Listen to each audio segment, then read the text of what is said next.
Então, pessoal, a gente vai concluir, né, finalizar aqui essa parte da neuroanatomia, tá joia? E a gente parou num ponto onde, na verdade, a gente ia começar a falar do sistema nervoso autônomo, né? Só para a gente relembrar, para refrescar a memória, a gente tem, né, a divisão funcional do sistema nervoso. Na divisão funcional, a gente tem sistema nervoso que funciona na parte somática, que é aquela, né, onde a gente já foi falando da parte motora e da parte sensitiva, e a gente tem também o sistema nervoso autonômico, né, essa parte autonômica, que é justamente esse aqui que a gente vai trazer agora, tá? No sistema nervoso autônomo, gente, a parte eferente, né, desse sistema, a parte efetiva, né, que faz a ação, vai funcionar de duas formas, ou pelo parasimpático ou pelo simpático. Então, todas as funções do nosso organismo que a gente não coordena, né, que a gente não toma consciência ou que a gente não controla, por isso elas são involuntárias, né, as funções internas como dilatação da pupila, frequência cardíaca, enchimento, né, ou esvaziamento da bexiga. Então, tudo isso vai ser coordenado pelo sistema nervoso autônomo. Esse sistema, então, formado pelo parasimpático e pelo simpático, ele funciona num equilíbrio. Então, essa imagenzinha que está aí na tela, ele significa isso, ó. Quando o parasimpático está mais ativo, o simpático, que é a barrinha vermelha, está menos ativa. Quando o simpático está mais ativo, o parasimpático está menos ativo. E é assim que vai funcionar. Então, funciona nesse equilíbrio. E essa imagem já ilustra bem o que a gente precisa saber. Então, o simpático ele é sempre ativado quando a gente precisa ter a tal da reação de luta ou fuga. E isso vai causar uma série de efeitos no nosso organismo. O parasimpático, ele já é mais ativado no momento de descanso, de digestão. Então, nesse momento, por exemplo, o parasimpático é quem predomina, tá? Essa figura aqui, ó, já está em inglês também para a gente ir treinando um pouco. Vocês podem explorar melhor depois. Mostra justamente, ó, o simpático, luta ou fuga. E aí, o que acontece, né? Então, por exemplo, tem dilatação da pupila, né? Tem dilatação dos brônquios, vai ter uma série de alterações que são importantes para esse momento da luta ou fuga.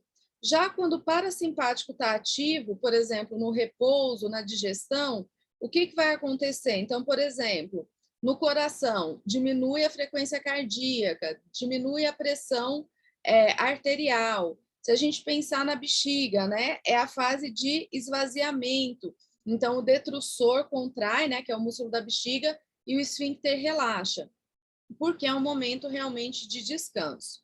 E na sequência aqui tem mais uma figura que aí traz bem essas diferenças.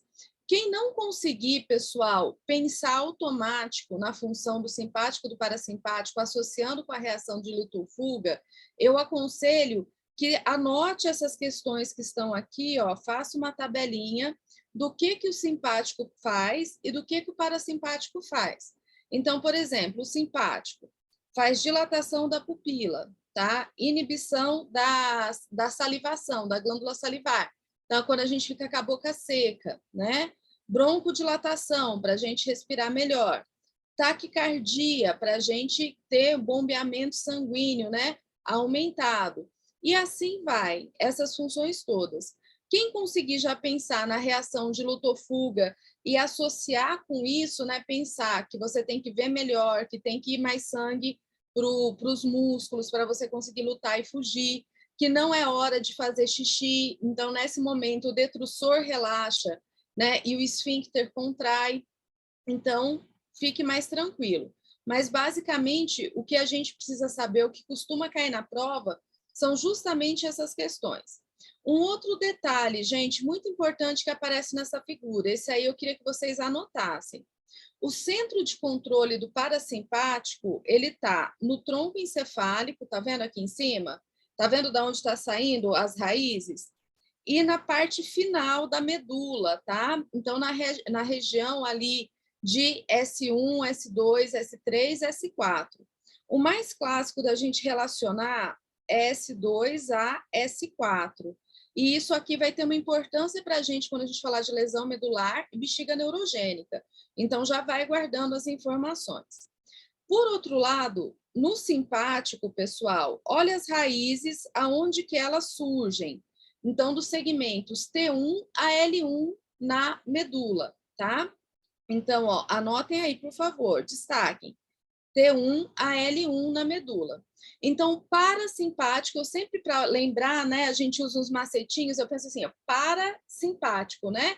Tá separado, tá no tronco encefálico, tá? Onde saem os nervos de comando, e na região sacral, tá separado. Já o simpático, uma palavra só, tá numa parte só. E essa referência aqui, ó, de T1 a L1 é importante da gente saber.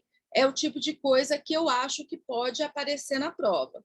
Então, em relação ao sistema nervoso autônomo, além da gente entender, né, que o simpático e o parasimpático funcionam em equilíbrio, da gente saber quais alterações que a descarga simpática faz no corpo e a descarga parasimpática faz no corpo, esses centros de origem, né, em relação a inervação, né, da onde saem os nervos, também são importantes.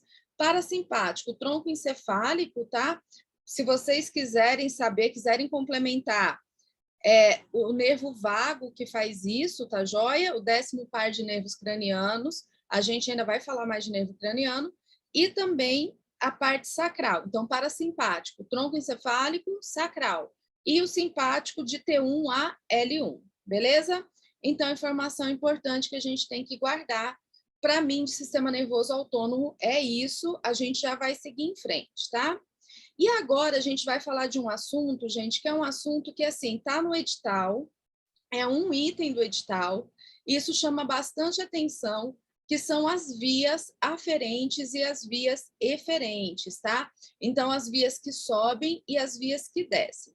Para a gente fazer, né, inicialmente aí, relembrar, essa aqui, naquela nossa organização do sistema nervoso, é a parte somática, certo?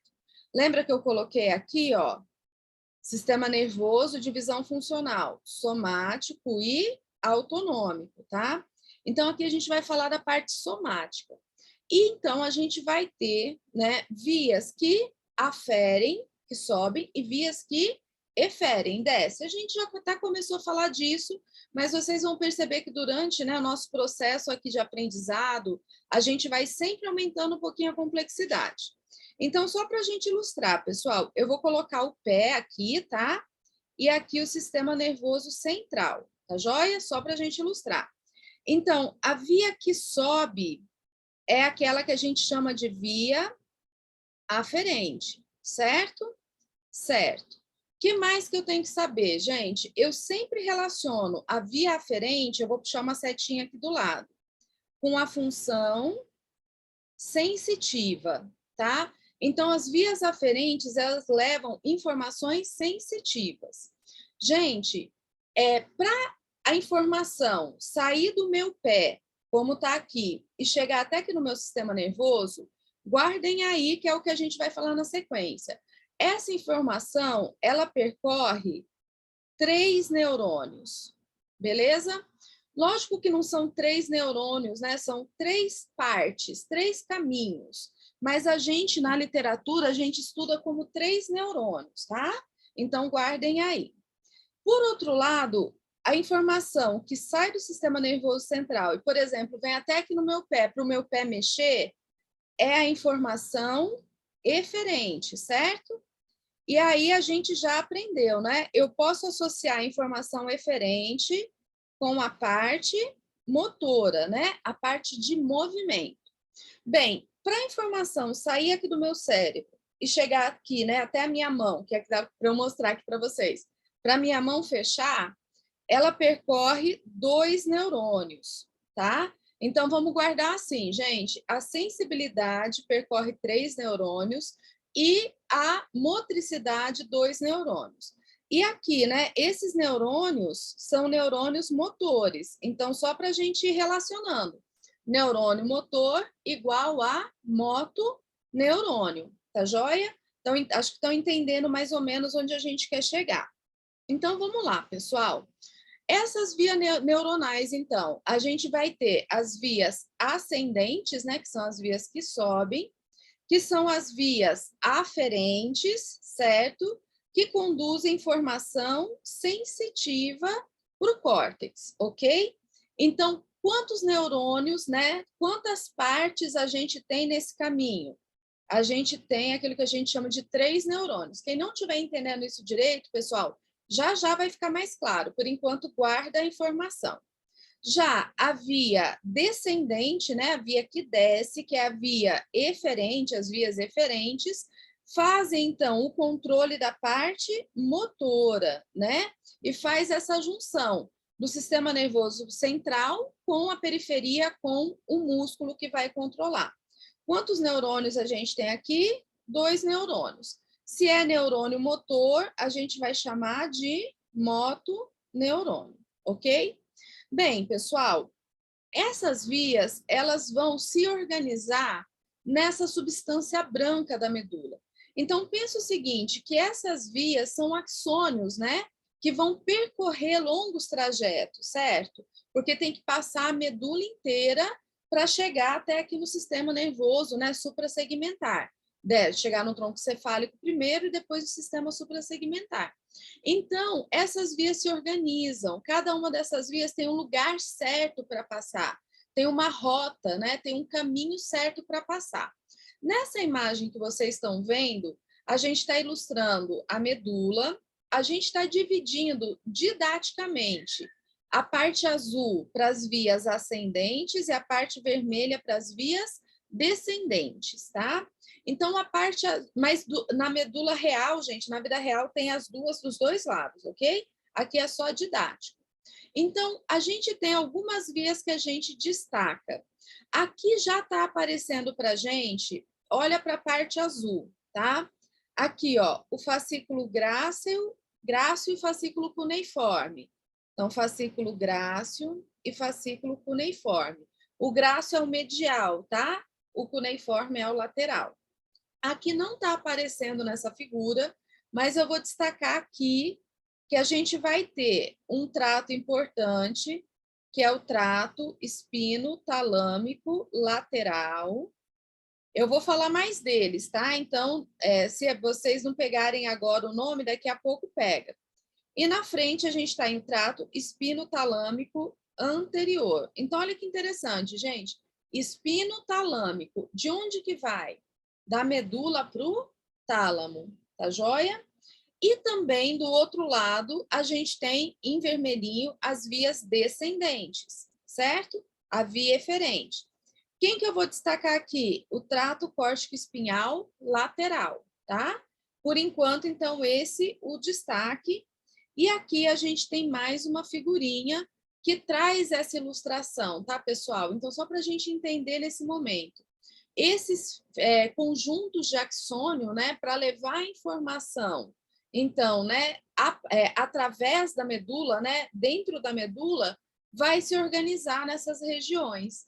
Essas regiões, né, esses caminhos, têm o nome de trato ou fascículo. E aí a gente já destacou os mais importantes que a gente tem, tá? Bem, vou continuar aqui. Quem não estiver entendendo, eu acredito que já vai entender. Então, a gente precisa pensar o seguinte, pessoal. Eu vou desenhar aqui, ó, o meu pé, tá? Então, tem o pé aqui, né? Aqui eu vou desenhar a medula, tá joia? Aqui eu vou desenhar o tálamo. E aqui eu vou desenhar o córtex. Tá joia? Então, aqui, ó, tálamo, medula e pé, né? Então, só para ilustrar para vocês. Então, para a informação sair do meu pé e chegar lá no córtex, o que que acontece, gente? Então, eu vou ter aqui, ó, um primeiro neurônio. Esse neurônio tem os receptores que estão aqui na pele, que vão captar a informação e vai levar essa informação até a medula, ok? Esse aqui é o primeiro neurônio. Lembra que eu falei para vocês que são 3 neurônios, né? 3 caminhos, vamos dizer assim? Esse neurônio aqui, gente, que faz esse contato do meu pé com a medula, ele é um nervo, não é? Então, ó, para mim tá fácil aqui, eu vou voltar numa figura da aula anterior, só para a gente ilustrar. Não é o nervo esse aqui? No caso, né? O nervo sensitivo, o vermelhinho. Não é ele que vai ligar aqui, ó, a minha medula até o meu pé? Então, esse primeiro neurônio, ele é o nervo. Ele está fora, ele é do sistema nervoso periférico, tá? E aí eu vou voltar lá onde a gente estava, só para a gente continuar construindo esse conhecimento. Quando chega na medula, gente, esse neurônio encontra um outro neurônio. Esse outro neurônio, ele vai da medula até o tálamo. Então, esse aqui é o segundo. E ele vai de qualquer jeito, né? Vai por qualquer lugar? Não, gente, ele vai por um trato específico, tá? Um caminho específico. Então, das vias ascendentes, eu tenho o trato espino-talâmico lateral, eu tenho o trato espino-talâmico anterior, e eu tenho o fascículo grácil e o fascículo cuneiforme, que a gente vai deixar aqui junto. Então, essas são as principais vias sensitivas, que são essas aqui, ó, que estão, né, esses caminhos aqui dentro da medula. Beleza. Essa informação chegou aqui no tálamo, o que ela vai encontrar? Gente, vai encontrar um terceiro neurônio que sai do tálamo e que vai até o córtex, tá joia? Então, ó, uma dica. O primeiro neurônio, gente, o primeiro neurônio é sempre o nervo. O segundo vai ser um trato ou um fascículo. E o terceiro vai estar sempre no tálamo, tá? Então, o primeiro é sempre o nervo, né? Tá na periferia. Lembra que a informação é ascendente.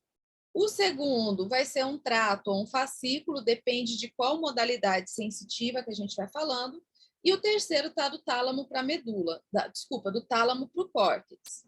Qual que é a área sensitiva primária? Vocês lembram? A área 321 de Brodmann. Então, vai até essa área 321 de Brodmann. Bem, vamos começar a passar mais uns detalhes, né? Eu não sei se vocês viram, mas nesse desenho aqui, ó, eu desenhei o corpinho do neurônio aqui fora. Então, gente, o corpo desse neurônio está fora do neurônio sensitivo, está fora da medula, do primeiro neurônio. Adivinha onde ele está? Ele está naquela estrutura que eu chamei a atenção de vocês, que é o gânglio da raiz dorsal. Eu não sei se vocês lembram, mas eu falei que isso aqui seria importante. Então, o corpo dele está aí. O segundo, gente, nessa figura que a gente colocou, ele está na medula. Mas eu já vou começar a complicar. Ele também pode estar no bulbo, dependendo da via. Já a gente vai passando, vai facilitando. E o terceiro, quando eu falo onde ele está, é onde está o corpo dele, tá? O terceiro está no tálamo, beleza? Então, quando eu falo que tem 3 neurônios, gente, são esses 3 trechos que a gente tem. Bem, o que mais a gente precisa saber? O trato espinotalâmico lateral, ele leva uma informação específica. Então, ele leva informação, gente, de temperatura e dor. É informação sensitiva que ele leva. O anterior leva informação de tato, chama tato protopático, eu já explico o que é isso, tá? E ele leva também pressão, tato protopático e pressão. E o fascículo grácil cuneiforme, ai, desculpa, aí, deixa eu voltar. Ele leva 4 informações, vou até abrir aqui, ó. Oh, meu Deus, desculpa, pessoal. Ele leva informação de propriocepção consciente. Se eu escrever errado, vocês me desculpem, mas que eu estou falando e escrevendo, tá? Ele leva informação de vibração, leva informação de tato epicrítico, já explico a diferença, e eu vou ter que colocar um pontinho para cá, desculpe. Leva informação de estereognosia. Então, todas essas informações são informações sensitivas que são captadas por receptores na nossa pele, né? E vão ser levadas até lá o sistema nervoso central. Trajeto, 3 neurônios. O primeiro, o corpo sempre está no gânglio da raiz dorsal. O segundo, o corpo vai estar na medula ou no bulbo. E o terceiro sempre vai estar no tálamo, tá? E são essas as 3 principais vias que a gente tem. Trato espinotalâmico lateral anterior, trato espinotalâmico anterior e fascículo grácil e cuneiforme. Eu vou continuar, se vocês tiverem dúvida, depois vocês perguntam, mas à medida que a gente vai passando aqui, eu acho que vai melhorando. Bem, via do tato pressão. Qual que é a via do tato pressão, gente? Vocês já sabem. É o trato espinotalâmico anterior, certo? Certo. Então, vamos acompanhar aqui, gente. Ó, tá vendo aqui o primeiro neurônio? O primeiro neurônio está onde? Quando a gente fala o primeiro neurônio, é o corpo dele, tá? Está onde? No gânglio sensitivo espinhal, ou a gente já sabe o outro nome, né? Que aparece mais nas provas, que é o gânglio da raiz dorsal. Está ali fora da medula, mas está pertinho dela. Então, esse é o primeiro neurônio. E vamos só para ilustrar, ó, aqui o pezinho, tá? Tá aqui o pezinho. O que aconteceu, gente? Esse primeiro neurônio, tá vendo aqui que está marcado em azul, ó? Na medula, ele se comunica com o segundo neurônio. Esse segundo neurônio cruza, vocês estão vendo que cruza aqui de lado, ó? E aí ele vai subindo, gente. Ele passa pelo bulbo, passa pela ponte, passa pelo mesencéfalo e chega aqui nessa estrutura que é o tálamo, tá? Chegou no tálamo, ele encontra o terceiro. Ó, então, o terceiro está no tálamo, certo? E do tálamo, então, ele vai para o córtex, né? Qual que é a área do córtex? Vocês já sabem, área 321 de Brodmann. Então, é esse o trajeto da informação sensitiva, certo? No caso aqui, a gente está falando do trato espinotalâmico anterior, que é o tato a via do tato e da pressão, tá joia? Tem que entender esse trajeto, tá, gente? Eu já vou complicar, por enquanto tá fácil. Então, o que eu tenho que anotar que eu não posso esquecer? Vou até anotar aqui só para frisar, tá? Nos outros eu não vou anotar. O primeiro neurônio está onde? Onde, gente? Gânglio da raiz dorsal. Oh, Jesus, desculpem. Dorsal é quem encosta aqui e mexe. O segundo está na medula. Na medula via cruza, certo? E o terceiro está onde? O terceiro está no tálamo. Depois, para a gente entender lesões parciais na medula, isso aqui é extremamente importante. Mas, gente, o Sara, ele costuma cobrar esse assunto realmente como pergunta de prova, tá? Então, eles perguntam bastante sobre essas vias e está no edital que eles vão perguntar. Bem, agora a gente já pegou o jeito, né? Qual a via da sensibilidade térmico-dolorosa? Qual que é o trato? Trato espinotalâmico lateral. Gente, uma coisa também, uma dica de estudo para vocês, que me faz não errar a questão sobre isso é o seguinte: eu sempre lembro que extremos de temperatura sempre causa dor, não causa? Pensa assim, se está muito quente ou se tiver frio, né, a gente sente dor. Então, temperatura sempre anda junto com dor. E se vocês lembrarem disso, vocês conseguem responder questões, né, relacionado a isso. porque daí o que for, né, pressão e tato protopático é do outro. Do lateral, temperatura e dor. Lateral, temperatura e dor. Isso é para ajudar, tá? Aqui, gente, a mesma coisa, ó. O primeiro neurônio está no gânglio da raiz dorsal, tá aqui. Ele entra, se comunica. Aqui, ó, só vou colocar. O primeiro se comunica com o segundo, que está na medula. Esse aqui sobe, ó, passa pelo bulbo, mesencéfalo, ponte, chega até o terceiro, que está no tálamo, se comunica com o tálamo, ok? Então, trato espino-talâmico lateral. Se vocês pararem para perceber, o trato espino-talâmico lateral e o anterior, eles se parecem, certo? Certo. E depois, gente, vem o fascículo grácil cuneiforme. O fascículo grácil cuneiforme, eles já são um pouquinho diferentes, tá? Então, a primeira coisa, gente, eles estão numa região chamada funículo posterior. Funículo posterior é a região onde eles estão, que é essa parte aqui, ó, da medula, tá? Funículo posterior. O mais de dentro é o grácil, o mais de fora é o cuneiforme, tá? E o grácil e cuneiforme, eles levam 4 modalidades sensitivas, que é conhecida, eu vou anotar aqui, ó, como sensibilidade profunda, tá? Eu anotei antes, mas vamos relembrar, pessoal, quais que são elas? A que cai mais em prova é essa aqui, ó, propriocepção consciente, que é saber onde estão as partes do corpo no espaço, tá? A outra é vibração, a outra é estereognosia e a outra é tato epicrítico, que eu já disse que eu já vou explicar esses nomes para vocês. Por enquanto, guarda isso.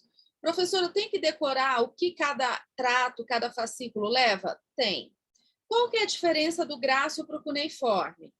O grácil, gente, leva essas informações que eu falei do membro inferior. Então, lembra que o músculo grácil está na perna? Lembra sempre que o grácil leva informação de membro inferior. E o cuneiforme, consequentemente, leva informação do membro superior. Tudo bem? Então, aumentando a complexidade. O grácil e o cuneiforme, gente, eles são um pouquinho diferentes. Então, ó, presta atenção aqui, por favor. O primeiro neurônio sempre está onde? No gânglio da raiz dorsal. Só que esse primeiro neurônio, gente, ele entra e ele sobe até o bulbo.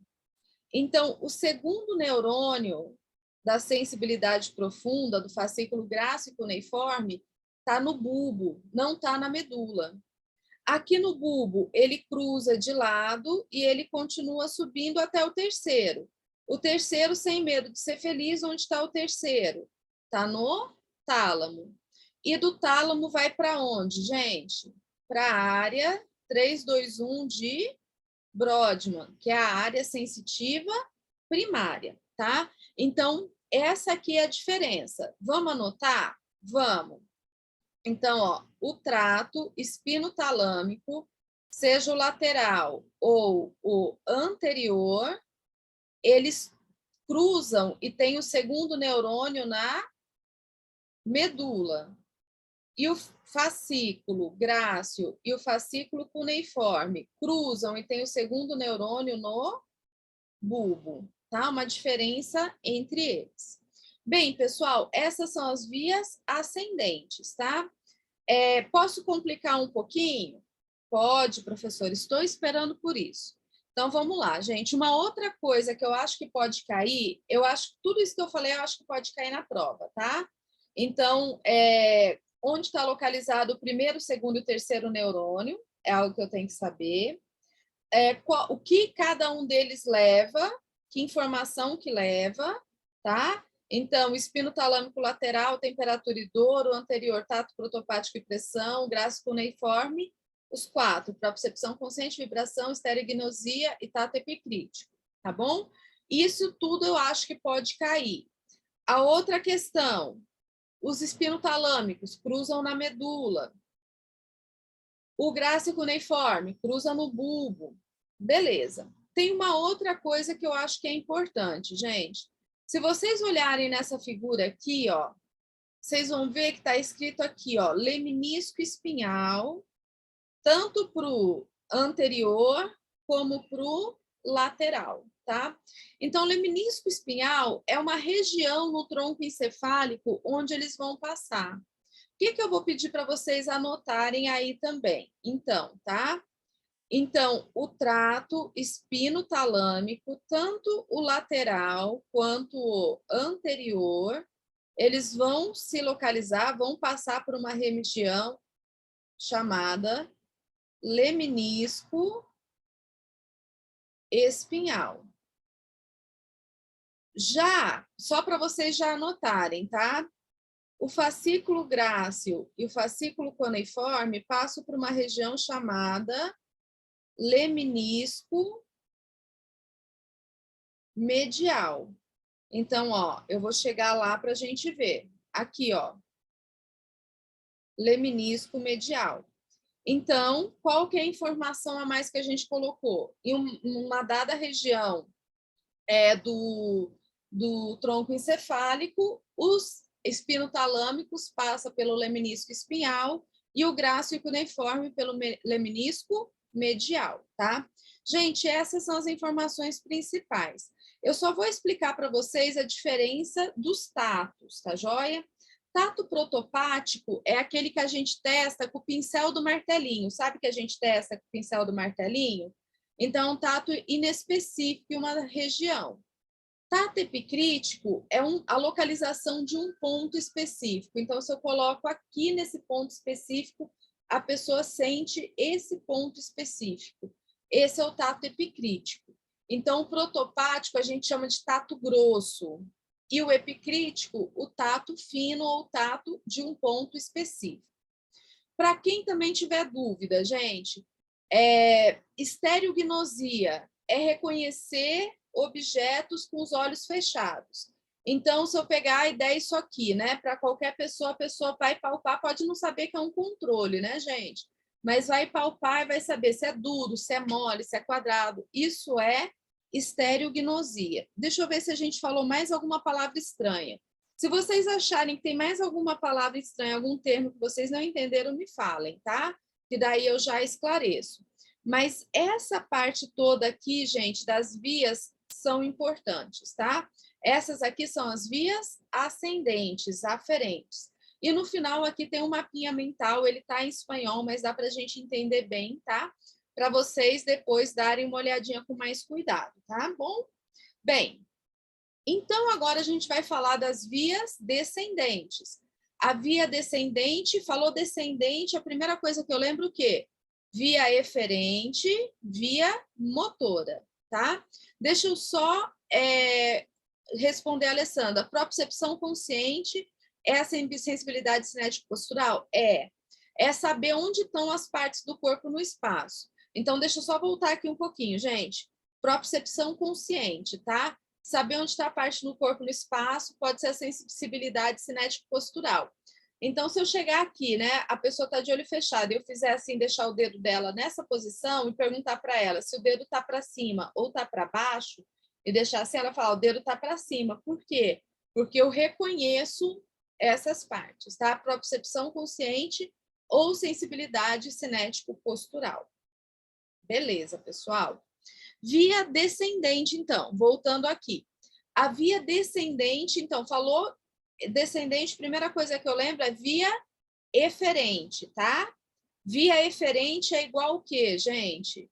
Via eferente é igual via motora, tá? Isso aqui, ó, já é assunto encerrado para a gente, né? A gente já sabe. Então, a gente tem as vias eferentes e a gente destaca aqui, gente. Qual que é o meu destaque inicial, tá? Eu vou destacar aqui o trato córtico espinhal lateral e aqui eu vou corrigir para anterior. E o trato córtico espinhal anterior. Mas assim, ó, asterisco no trato córtico espinhal lateral. Córtico espinhal, do córtex para a espinha, para a medula. tá? Esse aqui, gente, é o mais clássico que a gente estuda como motoneurônio superior. A gente já falou dele, né? Ele é aquele que sai, que nasce na área 4 de Brodmann, tá? Então, nasce lá na área 4 de Brodmann e vem e forma, então, esse chamado motoneurônio superior. Mas a gente tem outros, tá, gente? Então, a gente tem o trato rubro-espinhal, o retículo espinhal bulbar, o vestíbulo espinhal lateral, o retículo espinhal contínuo, o tecto espinhal, o vestíbulo espinhal medial. A gente tem outros tratos, tá bom? Bem, pessoal, uma coisa importante, uma informação importante já para a gente anotar aí. Esse trato, que é o trato córtico-espinhal lateral, ele também é conhecido como via piramidal. Via piramidal. E todos esses outros aqui, que não são eles, tá? E que também não é o anterior a gente vai deixar aqui, junto com o lateral. Mas o lateral mais importante, do anterior a gente quase não fala. Então, qualquer coisa, ignora ele aí. Todos os outros vão ser as chamadas vias extrapiramidais. E aí eu preciso que vocês prestem atenção nisso, tá? Então, olha só, gente, esse aqui é o trato, vou escrever grandão aqui, ó, trato córtico espinhal, tá? E aí, o meu destaque é sempre o lateral. Eu já vou explicar também por quê. Ele nasce onde, então? Gente, ele nasce na área motora. O nosso destaque é sempre a área 4 de Brodmann. Eu falo que ele nasce, que é onde está o corpo do neurônio dele, certo? Aí ele vai descer, vai passar, ó, perto dos ventrículos, tá? Então, ele vai passar aqui por uma região que chama, né? Região periventricular. Então, passa ali perto dos ventrículos, certo? Onde tem esses axônios, é o axônio que desce, né, gente? E aí, pessoal, tem um lugar aqui no bulbo que chama pirâmides do bulbo. Então, ele desce e aí ele chega nesse lugar aqui que chama pirâmides do bulbo. A hora que ele chega aqui, ele cruza de lado. Tá vendo que ele cruza? Eu estou exagerando aqui, tá, gente? Ele cruza de lado. Então, o que que acontece, pessoal? Ele cruza e depois, eu exagerei demais, né? E depois ele continua descendo pelo outro lado. Mas o destaque é esse. O trato córtico espinhal lateral, ele cruza nas pirâmides do bulbo. E por isso, gente, ele é chamado de via piramidal, tá? Por que que é a via piramidal? Simplesmente por conta disso, porque ele cruza nas pirâmides do bulbo. E depois ele ocupa o lugar dele lá na medula, né, que a gente estudou, e desce. Algumas literaturas falam em torno de 80, 90, 95% dessas fibras cruzam nas pirâmides do bulbo. As que não cruzam vão formar o trato espinotalâmico anterior. Deixa eu mostrar aqui para se alguém tiver dúvida, tá? Então, vamos pegar o esquerdo aqui, ó, trato espinotalâmico, tá? Ele tem origem aqui, né, na área 4 de Brodmann. Aí ele desce lá pela região branca, passa pelo ventrículo. A hora que chega nessa região, que é a pirâmide do bulbo, que vocês também podem ler como decussação das pirâmides, decussação é cruzamento, tá? Ele cruza para o outro lado. Aqui fala 80, gente. É, na verdade, 90, 95 pelo Ângelo Machado. Então, a gente segue o Ângelo Machado, tá? Cruzou. Cruzando, então, na medula, o caminho dele, né, que ele percorre, se chama trato córtico espinhal lateral, tá? Cruzado ali. E aí, gente, esse aqui é o nosso querido motoneurônio superior. Esse aqui é a via piramidal. Esse aqui é o trato córtico espinhal lateral. Então, assim, eu posso entender em uma questão de concurso, se a banca falar como sinônimo, via piramidal, trato córtico espinhal lateral e motoneurônio superior? Posso, tá bom? Posso entender como sendo sinônimos gerais da mesma pessoa, né? Do mesmo trato. Então, isso aqui é extremamente importante, gente. Aí ele vai, né, aqui na medula e depois encontra, aqui tá viradinho, tá? O segundo neurônio motor, desculpem, que vai ser o motoneurônio inferior, tá? Mas esse aqui é o trato córtico espinhal. Os outros, gente, são as vias extrapiramidais. Qual que é a minha sugestão por hora? A minha sugestão por hora é vocês colocarem no resumo de vocês essas informações aqui, né? Então, ó, trato córtico espinhal lateral é igual a motoneurônio superior, é igual via piramidal, tá? E eu também anotaria no meu caderninho vias extrapiramidais. E daí vocês escrevem, ó, rubro espinhal, retículo espinhal, vestíbulo espinhal, e assim vai. Escreve quais são as vias extrapiramidais. Mas o mais importante é entender nesse momento isso aqui, tá? Lembrando, então, que ele cruza no bulbo, tá joia? Nessa região chamada impulsação das pirâmides. E aqui, para resumir, pessoal, só para fechar isso, né? O trato espinotalâmico, então, tá vendo? Ó, ele é uma raiz, né? A raiz sensitiva está aqui, que tem o gânglio da raiz dorsal, e ele leva a informação para cima, via ascendente, usando aqui, então, como exemplo, o espinotalâmico lateral. Lateral, temperatura e dor. E o córtico espinhal, então, ó, o que ele faz? Ele é a via descendente. Ele vai se encontrar depois aqui, ó, com o segundo neurônio, né, que é o motoneurônio inferior, formando a raiz motor e indo para o nervo, tá joia? Então, essa aqui é a parte que eu queria dar destaque em relação aos tratos, beleza? Eu sei que esse é um assunto importante, às vezes pode ser um pouco